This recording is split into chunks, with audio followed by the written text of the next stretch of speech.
The New York Islanders put together an embarrassing no-show against the Pittsburgh Penguins, losing by a score of 7-0. We'll break down what went wrong. Plus, we'll talk about how this team can respond to this terrible performance. All that and more on today's Locked On Islanders podcast. Your Locked On Islanders, your daily podcast on the New York Islanders. Part of the Locked On Podcast Network, your team every day.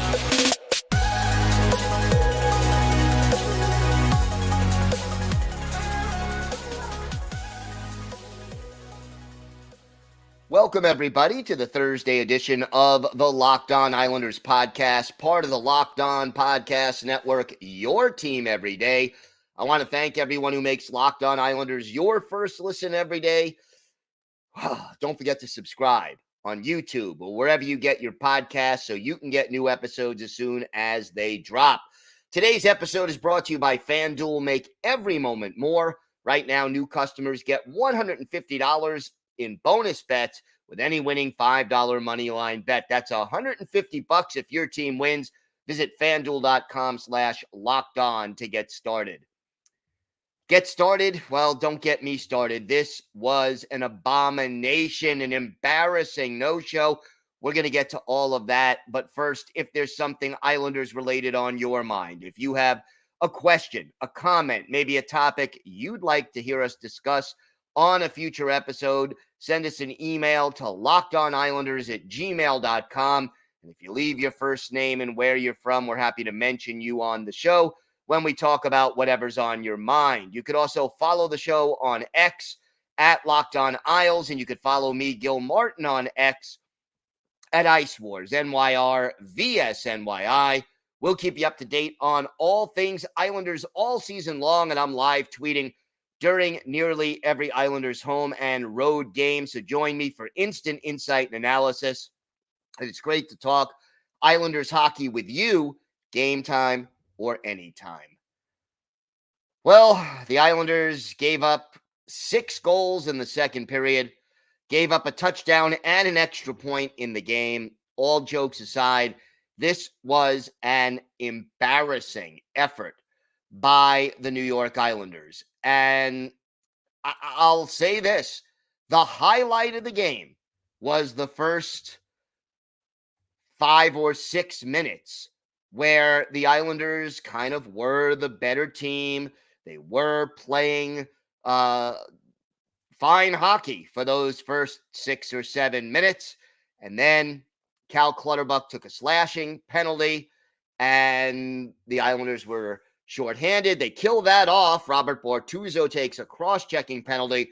Got to say, both of those penalties were kind of ticky-tack, but would it have really mattered? You know, the Islanders did kill those 2 off, and then, well, what can you say? The floodgates opened up, and in the second period, all right, let's start with the controversy. The Rakel goal, the first goal of the game. The whistle clearly blew before the puck was shot into the net. The league said, yeah, it was the wrong decision to blow the whistle, because if you saw the replay, the puck was lying behind Ilya Sorokin, and he never had control of it. It was in the blue paint. Rakel puts it in. It's a goal. They changed the call on the ice before reviewing it, and then it ends up being a goal. I always thought if the whistle blew, that meant the play was dead. I like the rule in theory, because when the whistle is a mistake and you can possibly correct that mistake, so be it. But let's face facts, okay? If that goal wasn't counted, it would have been 6-0 Penguins. This game, the Islanders just weren't. They were no-show. It was like this team forgot that the holiday break ended, and they were still, celebrating, their break from playing hockey, because they were no-shows after the first 6 minutes or so of this game. The Islanders were disorganized. They were slow. They were chasing. They were lazy. They took stupid chances that didn't work out. There is just no way to talk about like the highlights of this game. And look, Ilya Sorokin gave up 6 goals on just 25 shots. Not going to defend him. Not going to say he played well. But to me, is he the reason they lost? No. He didn't play well, but man, so many of those goals, guys were just wide open. Nobody picked them up in high danger scoring areas. And you know what? Chris Letang, who Islander fans absolutely love, one of our favorite opponents, I know. 6 assists in this game and a +6. I'll give you the highlights in this game right now. Here are the highlights. The Islanders played well in the first 5 or 6 minutes of the game, and the Islanders did not allow a power play goal in this game. Those are your highlights. One lineup change, Gauthier sits, Fasching plays. Excuse me, not Fasching. Wahlstrom plays. Did it matter? No. Did Wahlstrom distinguish himself in any way? No hits. No block shots. No shots on goal, a -3. If I told you Oliver Wahlstrom played in this game, would you know it? I mean, did he do anything to make himself noticed? No. Is he alone in that respect? Absolutely not. Here's the other highlight. You ready for this? Drum roll, please. The fourth line of Cizikas, Fasching, and Clutterbuck did not give up a goal while they were on the ice. How exciting is that? They did not give up a goal. They were even in this game. That is the highlight. Maybe that and that JG Pajot won 11 out of 18 faceoffs. That's it. There are no other highlights. One highlight, I guess, Noah Dobson set a team record by playing in 26 minutes in this game, which is what, the 15th game in a row he played 26 minutes or more. Nice record. Congratulations to Dauber. But I'll put it this way. For the first time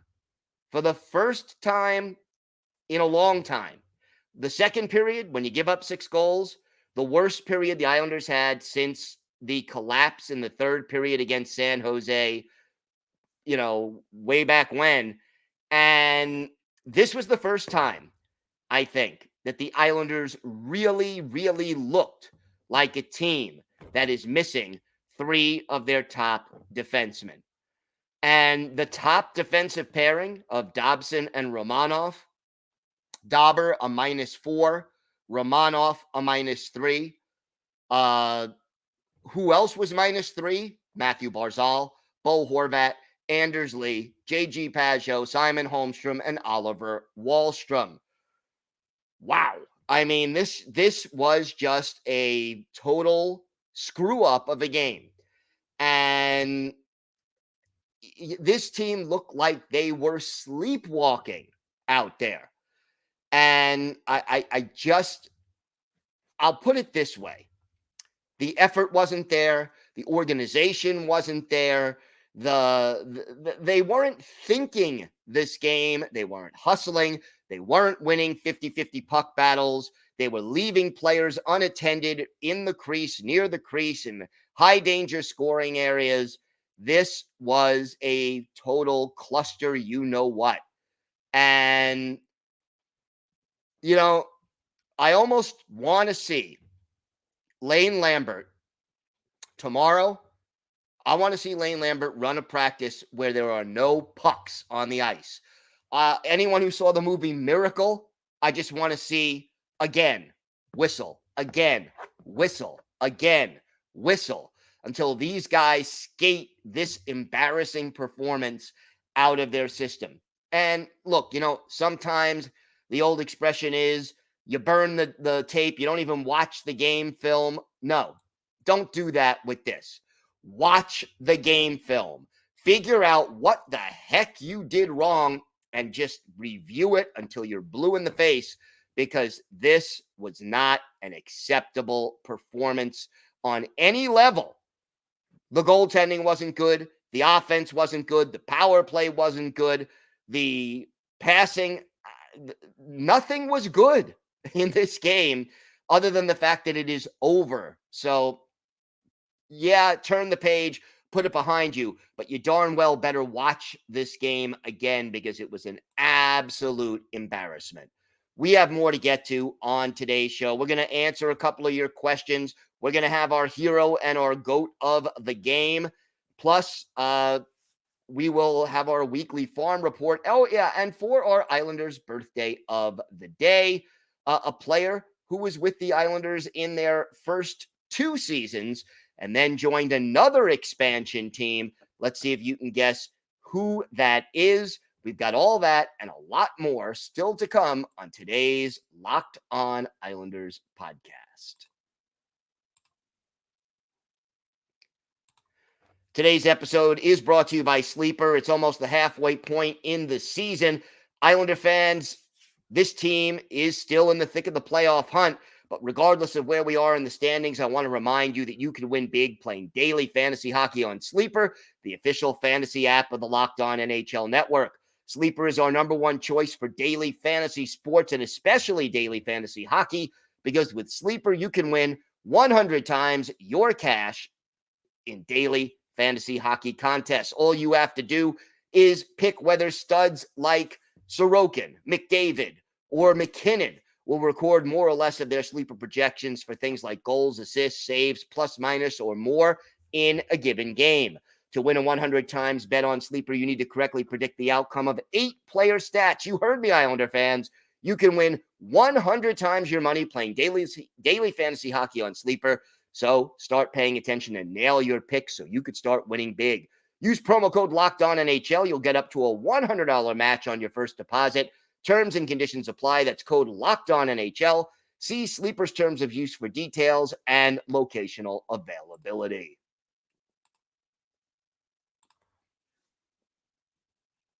Locked On has launched the first ever national sports 24/7 streaming channel on YouTube. Locked On Sports Today is here for you 24/7, covering the top sports stories of the day with the local experts of Locked On, plus our national shows covering every league. Go to Locked On Sports Today on YouTube and subscribe to the first ever national sports 24/7 streaming channel. So, okay, one more highlight of this game that I kind of left out, and I'm pushing it when I talk about this. Guess who did not have a point in this game? Sidney Crosby. Yeah, he didn't even have a shot on goal. He was still a +2, but the Islanders did shut down Crosby, and he was blanked in this game. Okay.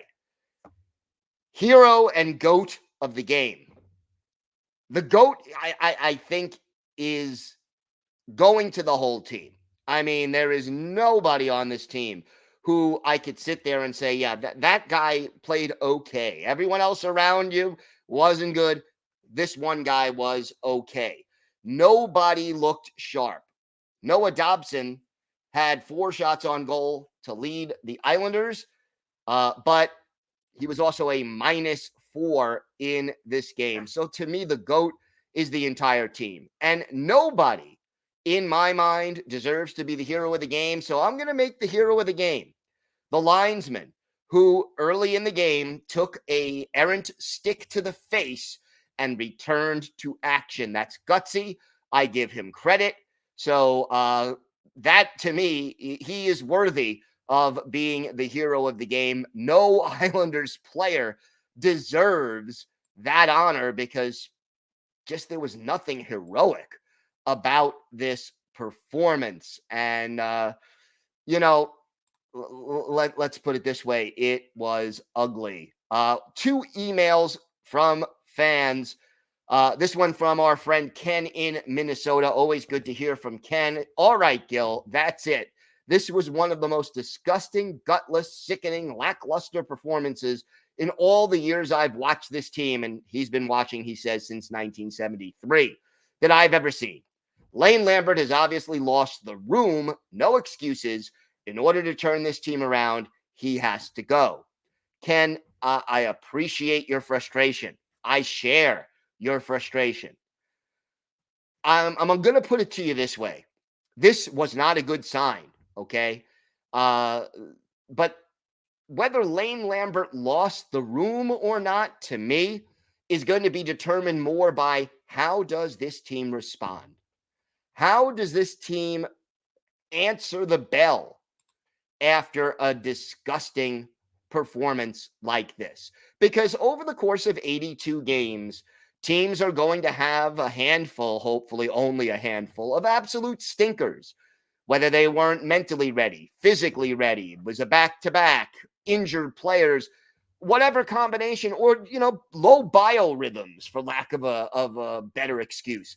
Whatever it is, all teams in the NHL, even teams that win Stanley Cups, I know you don't tend to remember them, but if you go back to the dynasty years, you go to hockeydatabase.com and look up the game-by-game schedule for the 1981 Islanders, you're going to find a couple of games where they just got beat and they looked bad. The difference between good team and a bad team is a good team or a championship team, that happens 2 or 3 times in 82 games. For other teams, it happens too often, maybe once a week, maybe, 5 times a month, whatever it is. And that adds up and the losses compile. So to me, Kevin, the key is this. You had this,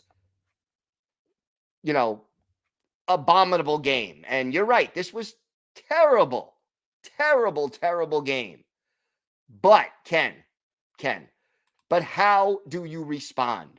If this loss causes this team to go into a funk and they don't recover, and they now, as a result of this embarrassing game, they lose 3, 4, 5, 8 games in a row, or go 1-5-1 in their next 7, then I begin to worry, did Lane Lambert lose the room?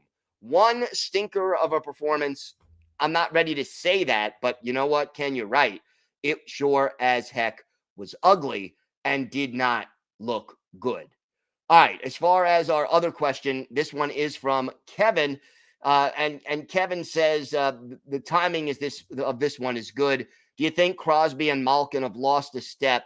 Time stops for no man, not even them. Well, first, Kevin, thank you for the question. You may also want to ask this to Hunter of Locked On Penguins, who we did the crossover with every day, or as you remember that from yesterday. But here's the thing. In a word, yeah, I do think they've lost a step. But I'll say this. Losing a step is great. It happens to everybody. But, Sidney Crosby and Evgeny Malkin having lost a step is also better than probably 85% of the players in the NHL. So, yeah, I think they lost a step. No, they're no longer in their prime, but yeah, they're still better than a lot of other players in this league, still playing at or near an all-star level, and are dangerous players as well. Malkin had 2 goals. They didn't need Crosby against the Islanders last night. But to answer your question, it's yes, but. Okay. So, 80 or 85% of peak Crosby or peak Malkin is still darn good. And that's sort of how I feel about that question. But thank you both, Kevin and Ken, for the questions. We always appreciate it. And again, to ask mailbag questions, lockedonislanders@gmail.com. And we're happy to talk about whatever's on your mind, Islanders related, because just love interacting with my viewers and my listeners. We have more to get to on today's show. We have our weekly farm report as we talk all things Bridgeport Islanders. And yeah, it's not that horrible right now. Things looking up a little in Bridgeport. We'll have our Islanders birthday of the day, all that and more coming up on today's Locked On Islanders podcast. Today's episode is brought to you by your friends at FanDuel. As the weather gets colder, the NFL offers stay hot on FanDuel. Right now, new customers get $150 in bonus bets with any winning $5 moneyline bet. That's $150 if your team wins. If you've been thinking about joining FanDuel, there's no better time to get in on the action. The app is super easy to use, and you got a wide range of betting options like spreads, player props, over-unders, and more. And it's not just the NFL. You've got the college bowl season coming up, college basketball, the NBA, and of course the NHL. Check out the odds for Friday night's Islanders-Capitals game. Will the Islanders bounce back? Use your knowledge of the Isles on FanDuel. Visit FanDuel.com/lockedon and kick off the NFL season. FanDuel, official partner of the NFL.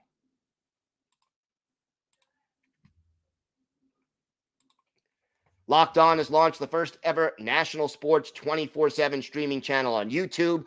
Locked On Sports Today is here for you 24/7, covering the top sports stories of the day with the local experts of Locked On, plus our national shows covering every league. Go to Locked On Sports Today on YouTube and subscribe to the first ever national sports 24/7 streaming channel. So it's time for our weekly farm report as we talk all things Bridgeport Islanders. And by pushing it off, we had the crossover episode every dayers know yesterday. But by pushing that off, we now were able to add an extra game because Bridgeport did play on Wednesday. So 3 games since our last farm report. And the news was not all bad over the holiday weekend. I have to say that. On Friday, the Islanders get a 5-4 win over the Hartford Wolfpack, which is the Rangers farm team. 2 goals for William Dufour, which was great. And the game winner to Cole Bardreau, which came with about 8 minutes left. Islanders get a big win in Hartford. Ruslan Ishkakov had a couple of points in this one. As did Otto Koivula. Robin Salo had 2 assists. The other 2 had a goal and an assist. And Ken Appleby made 30 saves to earn the win. However, on Saturday, well, the Islanders lost, but they did pick up a point. Bridgeport falling to the Springfield Thunderbirds in OT 4-3. That closed out the 6-game road trip. You had goals from Otto Koivula, Jeff Kubiak, and Vincent Savigny. That made it 3-0. But then the Thunderbirds come back in the third. 36 saves for Jakub Skarek. But boy, 40 shots on goal. Not good defensively. And the Islanders fall in overtime by a score of 4-3. Then Bridgeport returned home last night, Wednesday, against the Providence Bruins, and they ended up losing this game by a score of 5-4. Brian Pinho and Carlson Kuhlman scored to make it 2-1 Islanders early in the second. Dennis Chalowski scored late in the second to tie the game at 3, but 2 goals in the third period gave the Providence Bruins the lead. Robin Salo scored in order to make it a 1-goal loss. But the Islanders do fall, and Jakub Skarek again giving up 5 goals on just 22 shots before being relieved by Ken Appleby. 3,651 fans on hand up in Bridgeport for that game. The Islanders still remain in 8th place in the Atlantic Division. They are 11 points behind Lehigh Valley, who's in 7th. Although the Islanders do have a couple of games in hand. They are now 8-17-2 on the season. Ruslan Ishkakov leading the team with 21 points, also has a team-high 8 goals and 13 assists, leads the team. Dennis Chalowski leads all defensemen with 15 points, 12 of those assists. Kyle McLean, 6 goals, 16 points. Happy to see William Dufour now with 4 goals and 8 points in 16 games. Same numbers as Matthew Maggio, although Maggio has played in 23 games. But overall, it's been a little bit of a slog for this team. And again, goaltending-wise, Ken Appleby statistically significantly better than Jakub Skarek. A 2.86 goals against average for Appleby, a 3.51 for Skarek, an 898 save percentage for Appleby, and 877 for Skarek. Schedule-wise, 2 games to close out the calendar year, both of them on the road. Friday night at the Springfield Thunderbirds. That's a 7:05 Eastern time start. And then Saturday at 6 o'clock back against Hartford in Hartford as the Islanders and Rangers farm clubs go head-to-head yet again. And that's always an entertaining matchup. So make sure you check that out. All the games on the road available and home, really, on AHL TV if you want to subscribe to that. And you could always check out tickets for some of the games in Bridgeport to see some of the Islanders' future stars today before they get to the island. Time now for our Islanders' birthday of the day. And today is the 74th birthday of former Islanders center Dave Hudson. Hudson, originally a 6th-round pick of the Chicago Blackhawks back in 1969, but the St. Thomas, Ontario native did not make his NHL debut until the Islanders grabbed him in the expansion draft in 1972.